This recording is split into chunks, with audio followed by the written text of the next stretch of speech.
Alright everyone, today we're going to show you how to replace a broken, leaking old intake pipe with a brand new one on your 90 Series Prado. Okay, so the first part of removing this air intake hose here is probably going to be removing all the accessory boxes and, you know, like vacuum control stuff from here first and cleaning all of that up. Then it'll probably be detaching these little bits of cables out of the way, then removing these larger hose clamps here. So let's get started on that and then see how we go. So I just went and grabbed a 10mm ratchet here. It's got a long one just for ease of reaching. Looks to be that all of these little bits here are 10mm. Now I could use a screwdriver because they all do have screwdriver heads, but as you can see, someone's already attacked these in the past and it ends up destroying them. So I'm just going to use the socket set because I don't want to destroy those hose clamps, because that means I'd have to go buy more. Now the reason we're replacing this realistically is this here, this whole end, there's a split just there that I'm not too keen on. This is an old LPG fitting that would definitely surely be leaking, and then this just straight up. Yeah, that's no good anymore. So yeah, we'll replace that whole tube, yeah.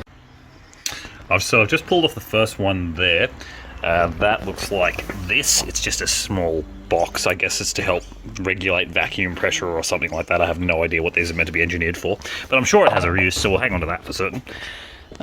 Now this front one here looks a bit more involved. It looks like it's got a bit of like a vacuum hose or something that needs to pop off first. I'm just checking around to see if there's not any other hoses or anything stuck into it, and I think we're pretty good. Oh yeah, here we go, there's one. And yeah, what we'll do is we'll see if we can just remove this, and maybe we might even be able to leave that bit in the car and then just remove it from there. Alright, so I've just pulled off this box here as well. Now there was a small tube attached here which is just there now, if you can see that. And it is attached to a tube here, but it's a bit hard to pull off of there and I don't want to break it, so I've just wiggled it to the side and just moved it up over here. Alright, so next we're going to attack probably getting these cables out of the way, and then we'll go for bits like these other little bits here and there. Okay, so we've just pulled out what appears to be an oil feed, like a breather from the top of the rocker cover over here. Pulled that out of the intake pipe.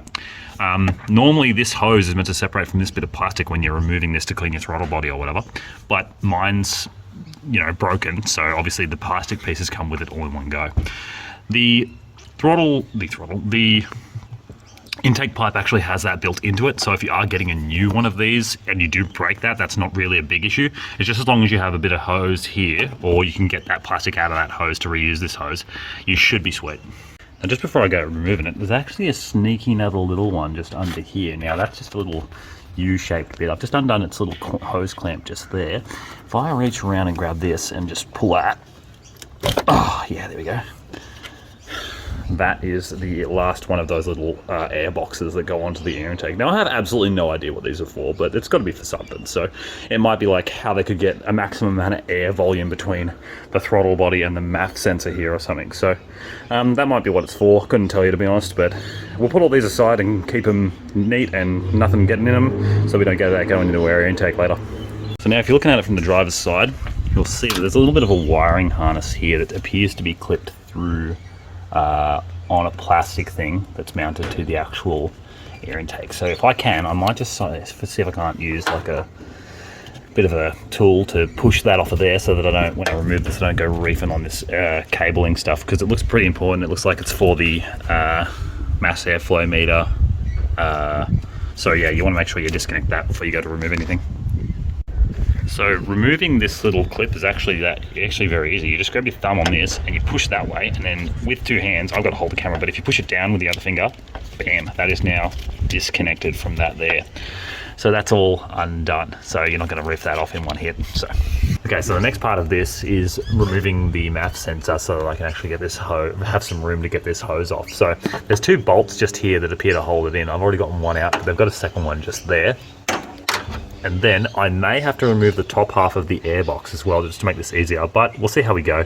We'll first attack the MAF sensor and then see if we can't twist off this pipe just without removing the top of this. Okay, yeah, so I just removed the two screws that were holding onto that, so they thread onto those bits there. I undid the three clips holding the top half cover on, and then there's a tube just there that's plugged into the top of the air box, located just there. So look out for that, don't snap that off, that'll suck. All right. Now to remove the actual sensor itself, which I've now unplugged, and it's just, you know, like threaded into that. So I'm going to go ahead and undo this as much as I can to see if I can't twist that whole thing out. And then while we're at it, we're going to be doing some serious vacuuming and getting as much sand out of there as we possibly can, because that wouldn't be pretty to go in the motor. All right, so the mat sensor is proven a little bit difficult to remove from this. This is even like, you know, completely removed, all like loosened all the way basically here, and this is still a little bit hard to remove. So what I've done is I've just undone this bit over here. Now I'm going to see if I can't just remove this whole thing from here, because that is just not very well on there at all now. So let's just see if I can't just pop that off of there.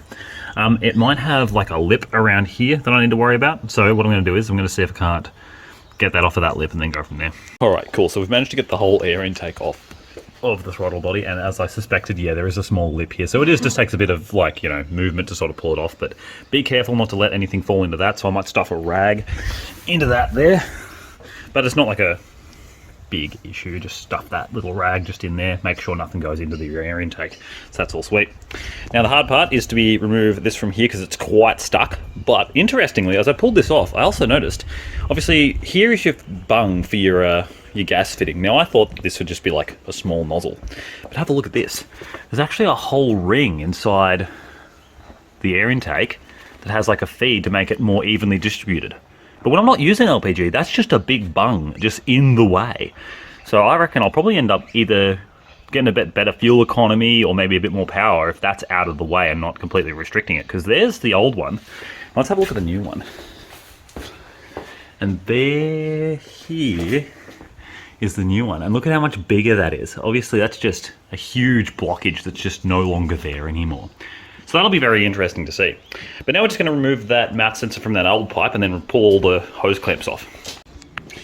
Okay, so what we did was we got the mat sensor out again, and what we did was we just grabbed ourselves a screwdriver to make ourselves easier. We loosened that up as much as we possibly could. We got a flathead, we pried a little bit of rubber out there, we sprayed a small amount of WD-40.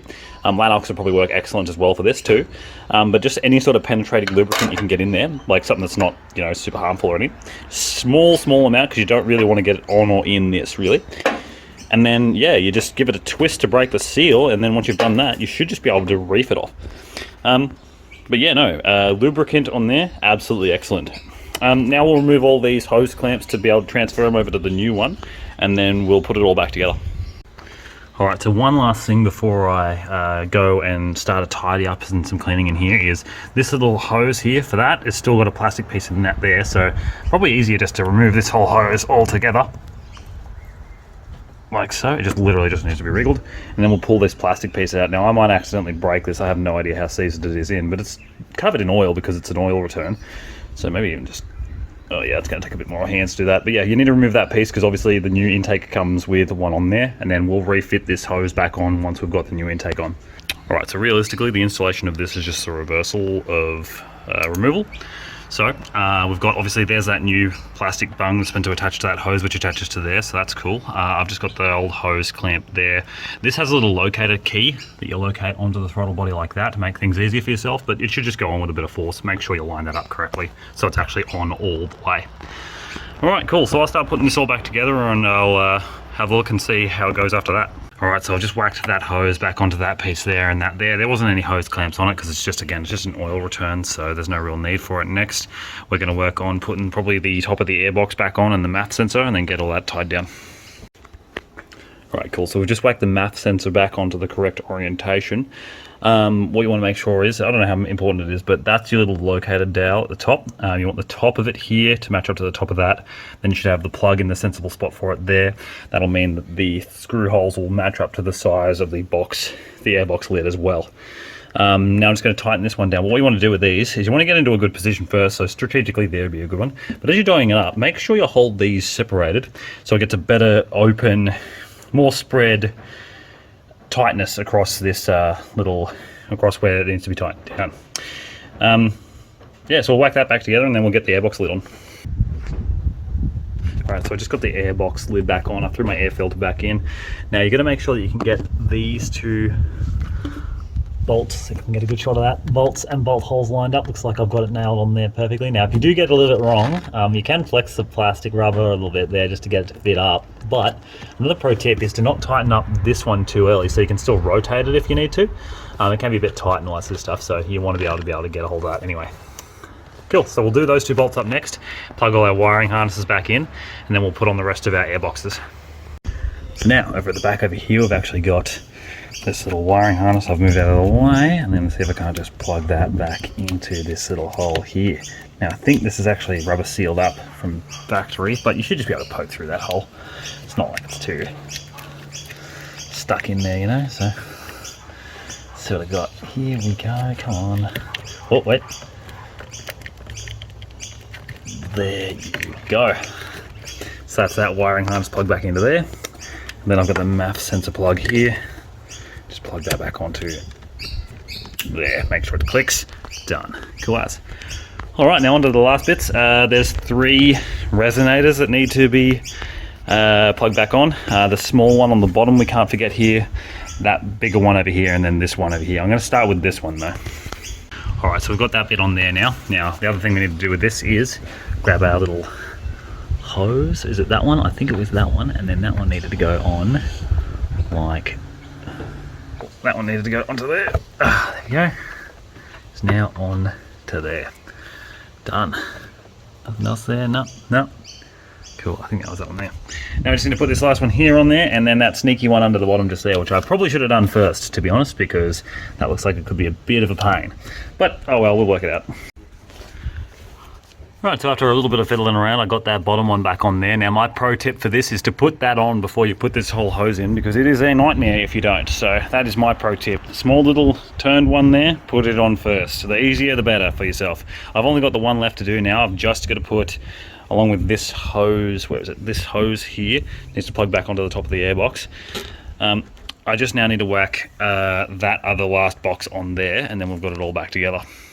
Alright, so with that last one there fitted up there, that's all sorted. So we've obviously gotten rid of the split old gross intake hose. We've made sure to do up all of our little bits of hoses and our plugs and stuff like that.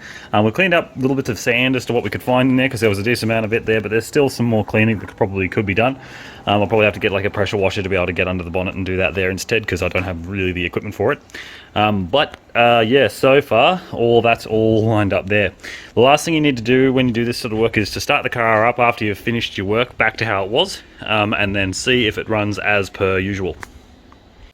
And there you have it. That is how you replace your air intake pipe on your 90 series Toyota Prado. Thanks for watching. Thanks again for tuning in to Noelsy's Outdoors. If you like this video, feel free to like, comment and subscribe. Cheers.